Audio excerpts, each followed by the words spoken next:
We frequently get comments on our videos on this channel from people saying that they are not Catholic, but they're about to attend Mass for the first time and they're nervous about it. Or sometimes there's people who have been raised Catholic, but they haven't been to church in a while and they're nervous about getting something wrong. So what I would like to do with this video is provide something of an introduction. What to expect if you are attending Mass for the first time or the first time in a long time, and maybe some suggestions on how you can navigate that experience.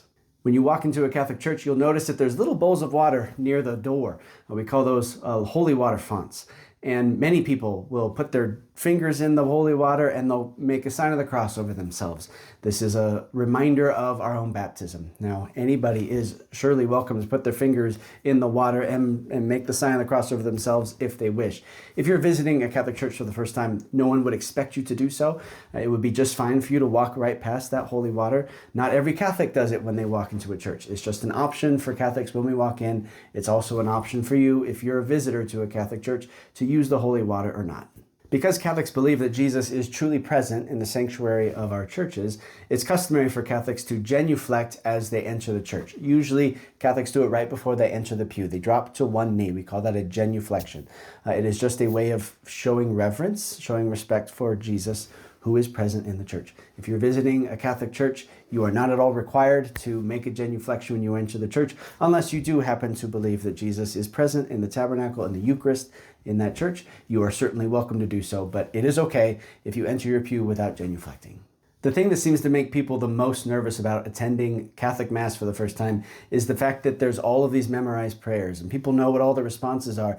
And a visitor is often concerned that they're not going to fit in. They're not going to know what to do. It's very simple.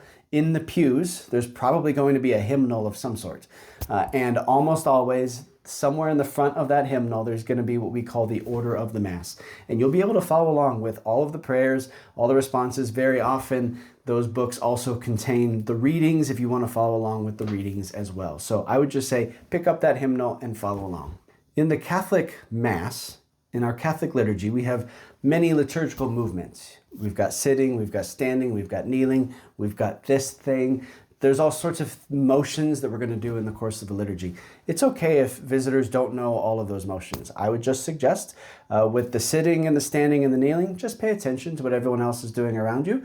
I don't think anyone's even going to notice that you're not doing it at exactly the same pace as everybody else. And of course, if you're following along in that hymnal, it will also give you the cues on when you should sit, stand, or kneel.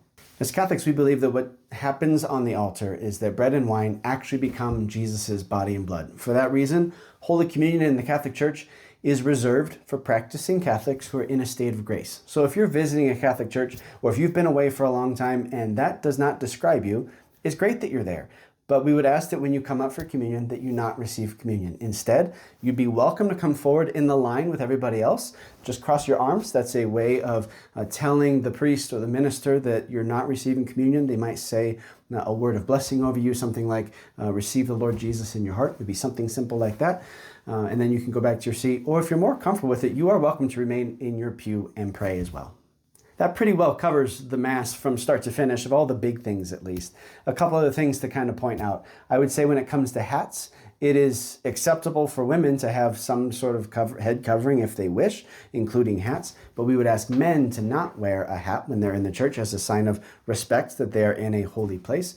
The only exception there would be if the man happens to be a Jewish man and covers his head as a sign of respect for God, as that is a Jewish tradition, but not a Christian tradition. And if you're visiting a church for the first time, I would say feel free to walk around and explore and take in the beauty of the church. Usually there's stained glass and artwork and there's symbolism and meaning and all sorts of things in that church intended to kind of draw you into prayer and a relationship with God. In general, though, I would say in most churches, it would be customary to not step into the sanctuary, that place at the front where the altar is and the pulpit and all of that.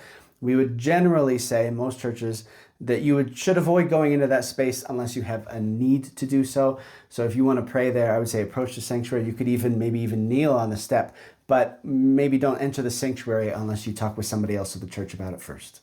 The last thing I'll point out, which will also vary from church to church, is just the atmosphere of quiet inside of the church. I would say probably on the whole, most churches inside of the sacred space itself are intended to be a place of prayer. So in a Catholic church, there tends to be at least a desire for reverent silence. So don't be put off by the fact that there may be lots of people sitting in the church, but barely anybody talking. It's because we're striving to enter into a time of prayer before and after Mass. So again, that's just something to kind of observe when you get there. How are things being handled in that church in regards to silence? Of course, you're welcome to whisper to the person next to you if you need instructions, if you need some help with where things are, whatever it might be, that's fine. But I would say in general, just don't be surprised if you show up at the church and it's really an atmosphere of prayer inside the sanctuary, and the visiting and the talking with other people happens just outside of the church itself. I hope that these suggestions help make anybody feel comfortable attending Mass for the first time, and I hope that Catholics will feel comfortable inviting people to join them for Mass. God bless you.